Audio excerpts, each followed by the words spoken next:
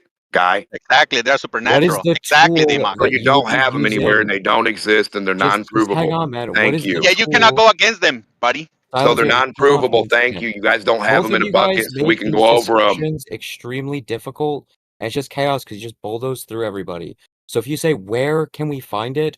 What is the tool that you would use to find a thought? Now you're asking me your own question. That's what you need to figure out, guy who said it's supernatural. Figure out how to prove your stupid lie, and we'll go from there. Don't ask me how to prove your stupidity because I have no clue what you're talking about. I'm trying to ask you to definitively prove supernatural laws. Where are they?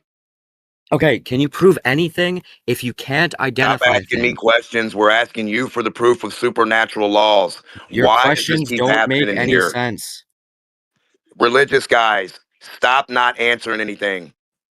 I'm not answering. Your That's all question you've was, been doing where the whole can we time is find asking it? me questions like a Glober. Go prove your Dude, point if is you're all just you gonna- should do, right? Prove your Yeah, supernaturalness, and we can stop this debate. I would be wrong right away. Dude, this is why you but get you see- muted in almost every conversation you have because Because you just nobody has bulldoze proof. through We and you know. interrupt We know. constantly. Talk is So your when proof. you say, You're your own proof. We know. Dude, stop. When you say, where can we find it? You're talking about an abstract thing like the laws You of are. logic. I'm not. I don't Dude, believe in those. stop. You're talking about an abstract thing like the laws of logic. No one is going to go into court and say, Your Honor, I wasn't breaking the law by speeding. The law doesn't exist. Show me where the law of speeding exists in reality. Give me a cup of law in reality. That makes no sense. Are you sure about that? Have you never watched Sovereign Citizens? They do it all the time. Yeah, how well does that work for them? It doesn't work, but they still do it. You Exactly. say nobody would do it. No one does that at all because it's ridiculous. They to say do that it. laws They don't don't get exist away in with it. reality is ridiculous. To say where can we find an abstract thing? Well, you'd think about it and you'd use comprehension. The necessary antecedent for comprehension is the laws of logic. Well, they do it. They just don't get away with it. Yeah, laws of logic is a human concept to come up with conclusions. Yes, it is. Okay, so if I had a you gun, say the loss of we use words which we have defined to like create syllogisms and stuff like that. Do you say that the laws of logic are a human construct? Concept. Yeah. Oh, no, he said construct. No, concept. Yeah, I meant. Yeah, it's as you said, because we do that by thinking. They cannot be a human construct. And we compare it to our experience of reality. Listen, bro. They cannot be a human construct because they exist before any human was here. Could anyone do like a syllogism before humans existed? No, the laws of logic are descriptions. Yes, exactly. They are descriptions. Exactly. You're describing something that exists. You're describing something that exists where? You use human language to build up the logic that we use to describe the world around us. Yeah. All right, I got you with the syllogism, Stefan, right? You asked for a syllogism. If logic describes the necessary structure of truth, then logic exists wherever truth exists. Truth existed before humans existed, therefore logic existed before humans existed. But still, we as humans have to come up with these laws to be able to use them. That's the way we use them. You can't say but still. Even if the laws of logic existed prior to humans, our way of using, call it the laws of logic, is a human construct. We